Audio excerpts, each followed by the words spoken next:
Welcome back to my channel Petal Botanies. I hope so you like my video of class 10th and तो last class में हमने पढ़ा था respiration का overview और कैसे हमारी गैसेस का एक्सचेंज होता है।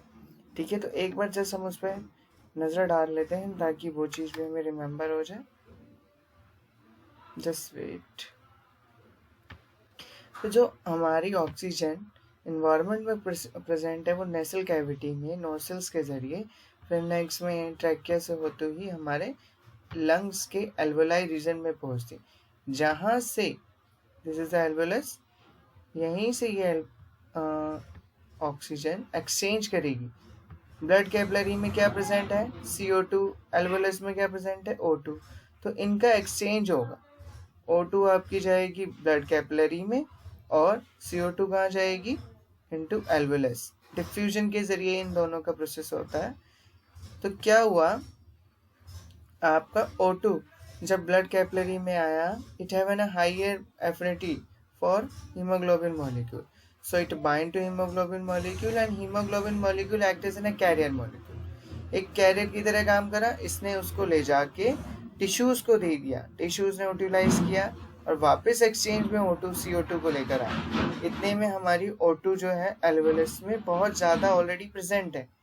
आप जब भी देखोगे CO2 को आने में टाइम लगेगा बट O2 को आने में टाइम नहीं लगेगा। क्यों?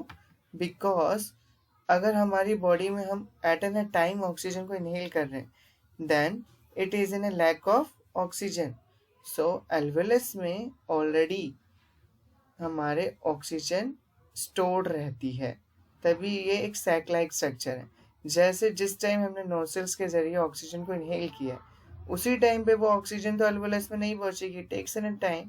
तो ऑलरेडी एल्वोलस हैव ना ऑक्सीजन स्टोर्ड इन देमसेल्फ। ठीक है, तो बस इतना था ये हमारा। इसके बाद हमारी ये ऑक्सीजन सर्कुलेट कैसे होती है, कौन सर्कुलेट करता है? तो जो ऑक्सीजन को सर्कुलेट करता है उसको हम बोलते हैं, जो सिस्टम ऑक्सीजन को सर्कुलेट करता है उसको हम बोलेंगे circulatory system. Circulatory system LAT consist of 3 parts. ठीक है, सर्कुलेटरी सिस्टम में 3 पार्ट्स आते हैं, एक पंपिंग ऑर्गन, एक ब्लड वेसल, एक सर्कुलेटरी मीडियम।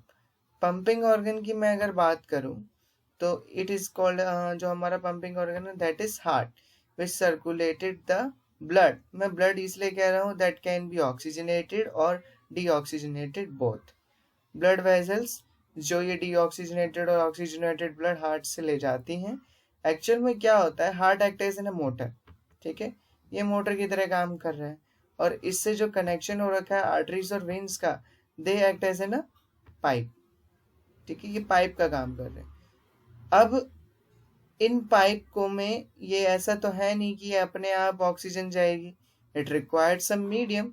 तो सर्कुलेटरी मीडियम का काम कौन कर रहा है? Blood and lymph. जैसे कि पानी है, अगर हमें एक चीज, एक सॉलिड चीज को एक जगह से दूसरी चीज को पहुंचाना है तो it have to be required in a medium. ठीक है, तो ये मीडियम कौन है? ब्लड और लिम्फ। तो जो डीऑक्सीजनेटेड ब्लड है जो हमारा लंग से आ रहा है, सॉरी बॉडी से आ रहा है, वो वेना कावा के जरिए राइट एट्रियम में जाएगा। राइट एट्रियम, फिर राइट एट्रियम से राइट वेंट्रिकल से लंग्स, लंग्स से ऑक्सीजनेटेड ब्लड आपका लेफ्ट एट्रियम से लेफ्ट वेंट्रिकल, फिर ऑर्टा की हेल्प से बॉडी पार्ट्स में चला जाएगा, फिर बॉडी पार्ट्स से एक्सचेंज दोबारा। तो इसको हम बोलते हैं blood circulation in human head. तो एक बार इसको दोबारा ओवरव्यू में हम देख लेते हैं। ठीक, ये दिस इज राइट। तो जो डीऑक्सीजनेटेड ब्लड आया वो हमारा कहाँ से आया था? डीऑक्सीजनेटेड ब्लड बॉडी टिश्यू से विया the help of vena cava, ये आया बॉडी पार्ट से। जितने भी बॉडी पार्ट्स ने सेलुलर रेस्पिरेशन करके वेस्ट प्रोडक्ट बनाया उसमें से इन्होंने CO2 को कैरी कर लिया वेना कावा ने। Now this vena cava enter into our heart and carry that deoxygenated blood from body parts to right atrium of a heart. अभी जो राइट एट्रियम होता है ये आपका, मैं एट्रियम की पहले बात बता देता हूँ। Heart is in a 4 chambered compound, ठीक है, ये 4 चैम्बर्ड कंपाउंड है जिसमें आपका all of this chambered is separated via the help of a septum that is called a dividing valve. इस septum से divided है, ठीक है। This is right atrium, this is left atrium, ये right ventricle, ये left ventricle, ये semilunar valve है, sorry ये ट्राइकप्सिड valve है, ये बाइकप्सिड valve है। सेमिलुनार valve आपका यहाँ कहीं आता है, दिस। तो ये वेल्व की प्रेजेंट क्यों है, क्यों वो ये वेल्व प्रेजेंट है? तो आर्ट्रियम की जो वॉल होती है, आर्ट्रियम की जो वॉल है बहुत थिन है as compare to ventricle. Atrium wall is very thin. Why is it so? Because atrium does not required any pressure. Atrium में ज़्यादा देर को ब्लड को रुकने की ज़रूरत नहीं होती क्योंकि इसमें प्रेशर नहीं बनता, इसलिए इसकी वॉल को थिक होने की भी ज़रूरत नहीं है। क्यों प्रेशर नहीं बनता? मान लो ये एक रूम है जिसमें एक ही तरफ डोर है, ये डोर बाहर से नहीं खुलता, अंदर से पुश करके खुलता है। अंदर से अगर आप धक्का दोगे तो ये बाहर की ओर खुल जाता है, ठीक है। और बाहर से धक्का देने पर ये वॉल ये डोर नहीं खुलता। तो इस डोर पे जब प्रेशर पड़ेगा इतना, नॉर्मली नहीं खुल रहा, लेकिन अगर इस पे हम डालते हैं मान लो 200 पास्कल प्रेशर, तभी ये डोर खुलेगा। या ये डोर तब जाके खुलेगा तब इसमें जितने भी ये कैपेसिटी है इसमें लोगों की, उससे ज़्यादा कैपेसिटी के लोग मैं इसमें भर दूँ, तब जाके ड्यू टू प्रेशर ये डोर अपने आप खुल जाएगा। तो ये डोर एक्ट कर रहा है एक वाल्व की। तो आर्ट्रियम में क्या है? आर्ट्रियम में जैसे ही डीऑक्सीजनेटेड ब्लड एंटर करता है, ये रिलैक्स कंडीशन में था ऑलरेडी। आर्ट्रियम पहले आपका जब इसमें डीऑक्सीजनेटेड ब्लड नहीं था, ये रिलैक्स्ड कंडीशन में था, ठीक है। जैसे ही इसमें ब्लड आया ये फैल गया, now it is in contract condition, ठीक है। अब ये कॉन्ट्रैक्ट कंडीशन में हो गया। अब ये कॉन्ट्रैक्ट और ज्यादा नहीं हो सकता, और इसके पास क्या है, एक ऐसा डोर है जो वेंट्रिकल में जाके ओपन अप होता है अपने आप। तो जैसे ही इस वाल्व पे प्रेशर पड़ेगा, the deoxygenated blood enter into the right ventricle. अब ये राइट वेंट्रिकल में जो ये वाल्व है, दिस वाल्व, ठीक है, it can not open up until the pressure cannot create, that pressure is have to be too high, क्योंकि यहाँ पर बहुत स्मॉल सा पाथ है। अब ये जो वाल्व थे जो आर्टरियम से वेंट्रिकल में आए, ये वापस से बाहर नहीं जा सकता ये ब्लड, क्योंकि ये वाल्व एक ही डायरेक्शन में ओपन अप होते हैं, दूसरी डायरेक्शन में ओपन अप नहीं होंगे। तो अगर वेंट्रिकल प्रेशर इस पे डालेगा तो ये इन वाल्व को और ज़्यादा अच्छे से क्लोज रखेगा।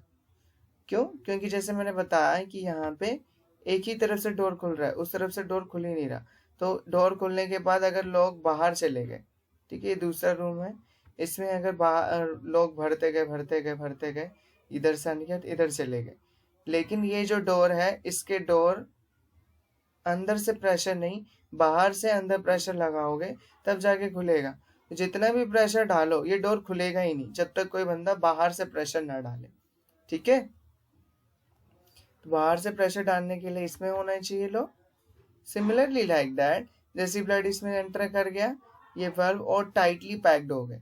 Now deoxygenated blood enter into our right ventricle. अब राइट वेंट्रिकल में जस्ट एंटर करने से पहले वेंट्रिकल भी आपका, राइट वेंट्रिकल रिलैक्स कंडीशन में था। अब ब्लड की एंट्री की वजह से it is now contract condition, and due to high pressure its wall is have to be very thick, इसकी वॉल को बहुत थिक होना पड़ता है। दैट्स वाई ये देखो कि आप यहाँ पे नॉर्मली थिक वॉल दिख रही है एज कम्पेयर टू आर्टरियम, यहाँ पे बहुत ज़्यादा थिक वॉल होती है।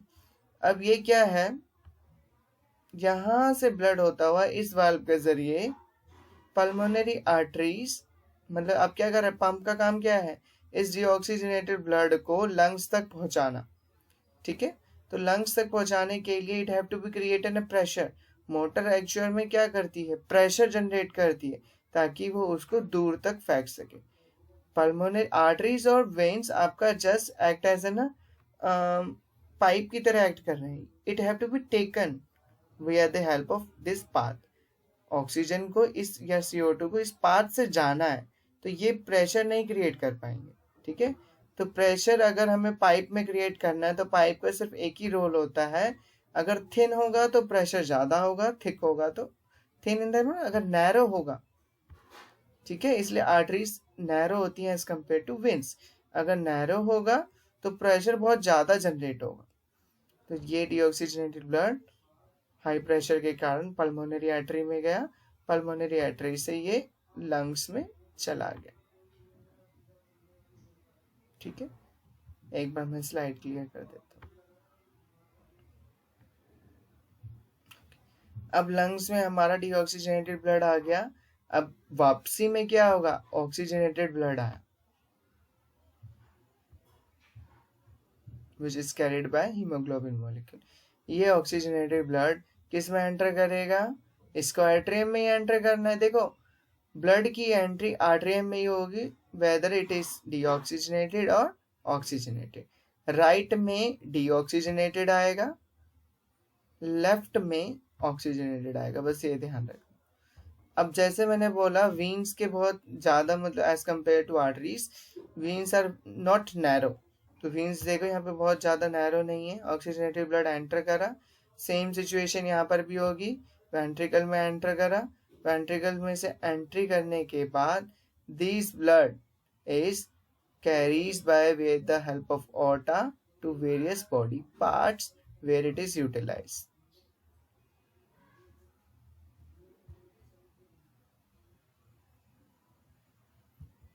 ठीक है, तो इसको हम बोलते हैं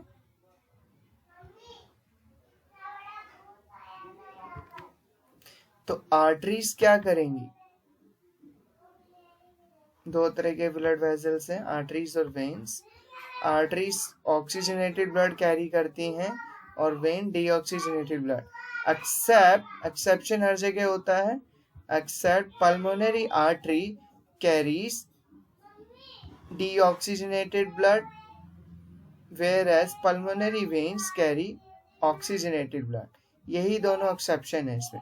वैसे नॉर्मली तो आर्टरीज ऑक्सीजनेटेड करती है और वेन्स डीऑक्सीजनेटेड, लेकिन पल्मोनरी आर्टरी जो है वो डीऑक्सीजनेटेड करेगी और पल्मोनरी वेन ऑक्सीजनेटेड।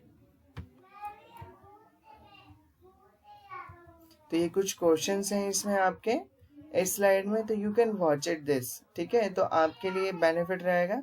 इस पे मैंने मार्क भी किया हुआ है, फिर भी एक दो मैं इसमें नहीं है तो मैं वो कर देता हूँ। The food is stored in the form of leaves में किस फॉर्म में स्टोर्ड होता है, स्टार्च की फॉर्म में स्टोर्ड होता है।